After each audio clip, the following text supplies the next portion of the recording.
കിരാതമൂർത്തി ഭാവത്തിൽ ശ്രീ മഹാദേവനും ശ്രീ മഹാദേവന്റെ ആജ്ഞാനുവർത്തിയായി ആരോമൽ പുത്രനായി ദേവസേനാപതി ശ്രീ സുബ്രഹ്മണ്യ സ്വാമിയും കുടികൊള്ളുന്ന മണ്ണിൽ ആഘോഷമായി. വിശ്വാസമാഹാത്മ്യങ്ങൾ പ്രദക്ഷിണം ചെയ്ത് പ്രണമിക്കും വടശ്ശേരിക്കരയുടെ മണ്ണിലെ മഹാക്ഷേത്രത്തിൽ തിരുവുത്സവമായി. കിഴക്കൻ പഴനിയായി കീർത്തികേട്ട ദേവസങ്കേതം തമ്പുരാൻകുന്ന് ശ്രീ സുബ്രഹ്മണ്യ സ്വാമി ക്ഷേത്രത്തിലെ തിരുവുത്സവം.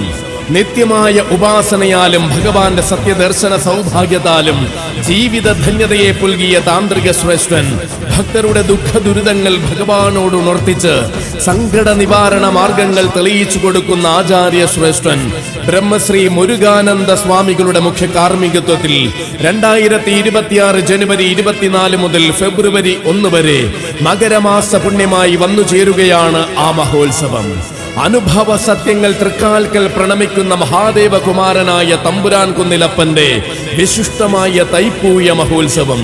പുണ്യവാഹിനിയായ പമ്പാ നദി ദക്ഷിണ ഭാഗീരഥിയായി ഒഴുകുന്ന വടശ്ശേരിക്കരയുടെ മണ്ണിൽ ആഘോഷത്തിന്റെ മഹോത്സവം വന്നു ചേരുമ്പോൾ തമ്പുരാൻ കുന്നിലപ്പന്റെ അനുഗ്രഹ കടാക്ഷങ്ങൾ ഏറ്റുവാങ്ങുവാൻ എല്ലാ ഭക്തമാനസങ്ങൾക്കും സ്വാഗതം.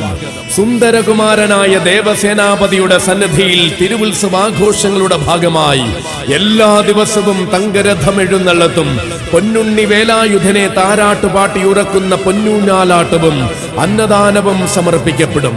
കൂടാതെ പൊങ്കാലയും ആനയൂട്ടും ആഘോഷയാത്രകളും നിരവധി കലാപരിപാടികളുമായി നടത്തപ്പെടുമ്പോൾ ഈ മഹോത്സവത്തിൽ നിറയുവാൻ ജന്മസുഹൃതത്തിന്റെ സാഫല്യം നുകരുവാൻ എല്ലാ സജ്ജനങ്ങൾക്കും ഭക്തകോടികൾക്കും വടശ്ശേരിക്കര കിഴക്കൻ പഴനി തമ്പുരാൻ കുന്ന് ശ്രീ സുബ്രഹ്മണ്യ സ്വാമി ക്ഷേത്ര സന്നിധിയിലേക്ക് ഹൃദ്യമായ സ്വാഗതം, സുസ്വാഗതം.